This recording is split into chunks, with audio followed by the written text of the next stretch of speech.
How's it going, everyone? So when you first start out doing a few jobs here and there, you're gonna make some mistakes. That ain't the big deal. The big deal is that you go back and make them right when you do make the mistake. So when there's a problem, keeping up good communication, resolving the issue, going back, doing whatever it takes to make it right, that's what's key. So when you do hundreds of jobs and you've been in business for 5 to 10 years and then you've done thousands of jobs, you're gonna make a mistake. It's not a matter of if, it's when and how bad. So today I'm gonna show you a mistake that we made. How it goes too is always a bunch of little things that equals up to a big thing that costs a bunch of money. So that's what we're gonna be looking at here today. It's a bunch of little things that equaled up to a mistake that's gonna cost us probably around 10,000 bucks all said and done. Let me show you. So when you're finished grading, standard grades is kind of 2% on any flat areas like this, 2% minimum. And the swale coming down between is 5%, coming down from each on the sides. So that's come 5% down and then a minimum of 2% out. What happened was we came in and graded this and then it rained a bunch. A bunch washed out here. Jackson, how many times did we grade this thing total? 5?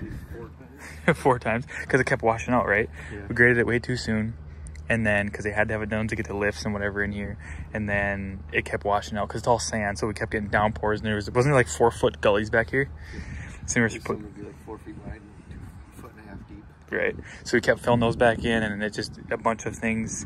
It was graded perfect at one point, and then by the time they put the edging in, and then when we came and sodded, these were like, wasn't a couple of these almost flat and just sloping down, but not sloping down and in. There's no swale, just flat. I think by the time, because they have a skid too, they're pushing dirt around, you know, they throw dirt too much in the middle and fill it in. And so a bunch of little things equal up to one big thing. So now how many inches from, so the mulch has to be 6 inches down from the top plate, which it is everywhere. And then how many inches are you gonna put in the middle here? From the edge of the mulch, at least 7 to 8 inches to the middle. To the middle of the swale, down this way, and then a minimum of 2%. It's kind of hard to tell. This is all kind of a big hill. Main thing is you're getting it graded down and away, and then running straight out the back. It's a big pond. So, how long is this gonna take you? Depending on one day on grading everything, and then 1 day for sod. So 2 days total. Fix it all up. And the irrigation's in, and gas, internet, obviously. So. Internet right at the sod per usual. I think the gas should be good. It kind of runs tight there, and mainly cutting out here, so hopefully we don't hit out any irrigation. Have to patch a bunch of that. I think too, a key thing is when it gets washed out, is you can't just go and throw the dirt back all in a pile there. Like, it has to be graded. The top has to be graded just right how it was when it's been washed out. If some guy who doesn't really have a bunch of grading experience, something like the builder or a new guy or something, he goes and throws the dirt back in the hole and builds it up, well, now the grade's way off. So I think that's the thing. If there is a washout, is the guy filling it back in, make sure he knows what he's doing. It isn't one of those things that we didn't really know. It was more just, it just didn't get done, really. It's like, we obviously know it's gotta be a swale, and it's always on the survey. Everything you need to know is on the survey. So you make mistakes, because what I found is you make mistakes sometimes because you don't know, and other times you knew and you just didn't catch it.